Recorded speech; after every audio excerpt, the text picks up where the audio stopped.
Hello dear students, मैं पंकज पालीवाल फिर से एक नई एडवांस प्रॉब्लम के साथ। डियर स्टूडेंट, आज की अपनी प्रॉब्लम है जेईई एडवांस 2026 की इलेक्ट्रोस्टैटिक की प्रॉब्लम है। तो देखिए, क्वेश्चन इस तरीके से अपने को गिवन है कि एक इलेक्ट्रिक डाइपोल है और इस इलेक्ट्रिक डाइपोल के अंदर चार्ज जो है वो प्लस क्यू और माइनस क्यू है, जिनका मास स्मॉल एम है और एक दूसरे से स्मॉल डी डिस्टेंस के ऊपर रखे हुए हैं। And initially at rest with its dipole moment pointing along I cap। और इनिशियली ये रेस्ट में है और इनका डाइपोल मूवमेंट है वो I cap यानी कि पॉजिटिव x डायरेक्शन में है।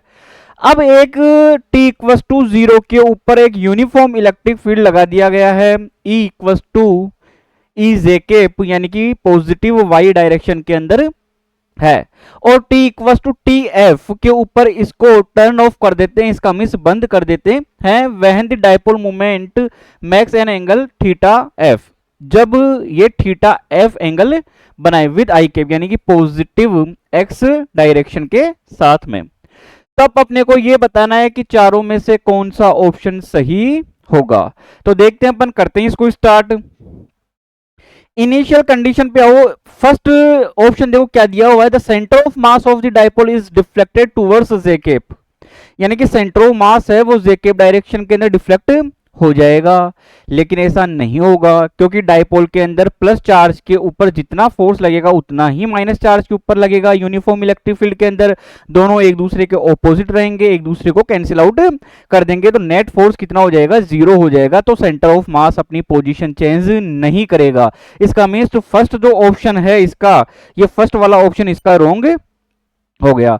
अब अपन आते हैं सेकंड के ऊपर कि the magnitude of final angular velocity, कि अगर फाइनल एंगुलर वेलोसिटी ये हो जाए तो थीटा एफ की वैल्यू π/6 होगी, ये अपने को फाइंड करना है। तो देखते हैं, इस तरीके से कोई डाइपोल है, ये प्लस का क्यू है और ये माइनस का क्यू है, तो ये इसका सेंटर हो गया। तो सेंटर के अलोंग, सेंटर से इन दोनों की डिस्टेंस कितनी होगी, d/2, और ये भी कितनी होगी, d/2। तो इन दोनों चार्जेस के लिए मोमेंट ऑफ इनर्शिया कितना होगा, I इक्वल टू कितना होगा, एम आर स्क्वायर, तो एम d/2 का होल स्क्वायर, और ऐसे कितने ये 2, तो आई की वैल्यू अपने पास में निकल के आ जाएगी एम डी स्क्वायर अपॉन 2। अब अपन यहां से देख सकते हैं कि अगर ये डाइपोल इस तरीके से है,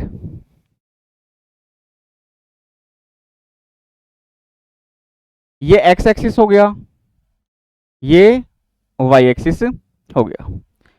अब यहां से ये चार्ज इस तरीके से रखा हुआ है, ये प्लस का क्यू है और ये माइनस का क्यू है, सॉरी ये यहां से किधर है, आई के पॉजिटिव एक्स डायरेक्शन में डाइपोल मोमेंट, इसका मीन्स ये यहां से माइनस का क्यू है और ये क्या होगा, यहां से ये प्लस का क्यू होगा, ताकि ये डाइपोल मोमेंट है वो पी इस तरीके से हो जाए पॉजिटिव आई केप डायरेक्शन के अंदर।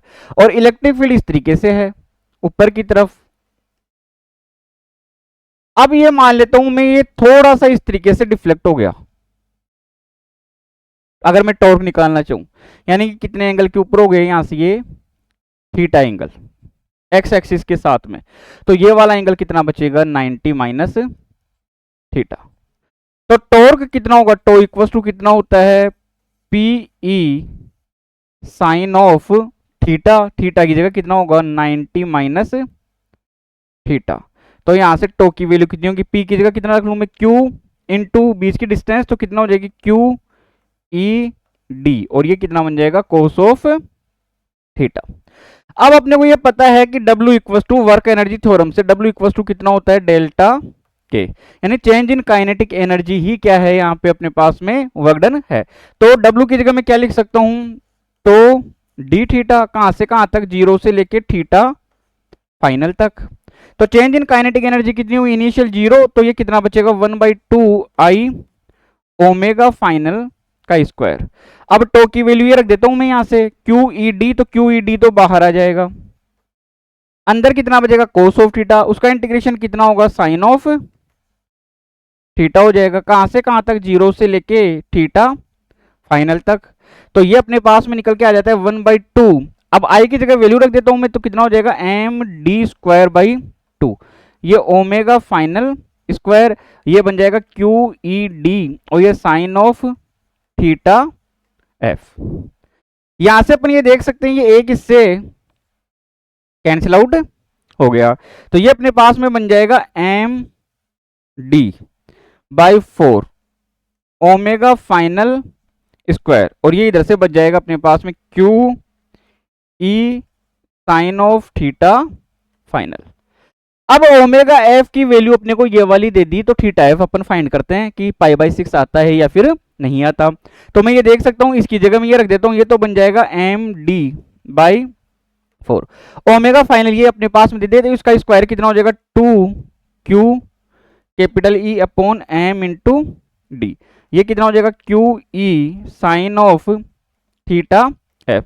तो ये क्यू ई से कैंसिल आउट हो गया, ये इससे कैंसिल आउट हो, ये इससे 2 टाइम्स कैंसिल आउट होगा, तो साइन ऑफ थीटा एफ इसकी वैल्यू हो गई 1/2, तो थीटा एफ यहां से कितना निकल के आ जाएगा पाई बाई 6 आ जाएगा। इसका मीन्स क्या हुआ कि जो ऑप्शन बी वाला है, ये बी वाला ऑप्शन सही हो गया।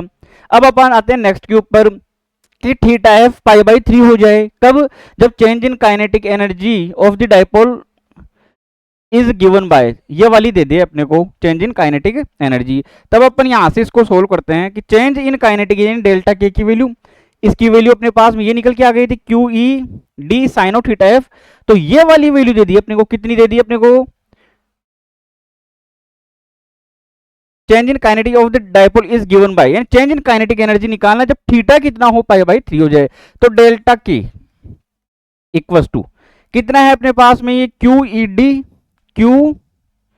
ई D sine of theta F.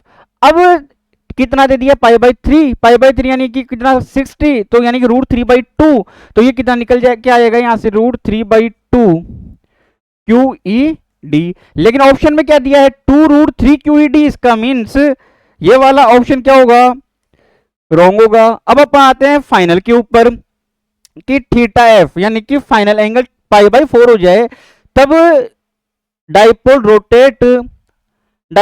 Rotate around its centre of mass with constant angular velocity. तो अब देखो ये कि थीटा फाइनल कितना था, कहां तक जा रहा था, ये यहां से अपन निकाल लिया पाई बाई 6 यानी 30 डिग्री तक। ये कितना दे दिया अपने को पाई बाई 4 यानी 30 से क्या हुआ ज्यादा हुआ, यानी कि इलेक्ट्रिक फील्ड क्या हो जाएगा टर्न ऑफ हो जाएगा। इलेक्ट्रिक फील्ड टर्न ऑफ होगा तो दोबारा किधर आएगा, वो नीचे की तरफ। इसका means angular velocity constant angular velocity से सेंटर ऑफ मास के अराउंड वो क्या करेगा, मूव करेगा। इसका मींस ये वाला ऑप्शन सही हुआ। तो सही ऑप्शन कौन से होंगे, बी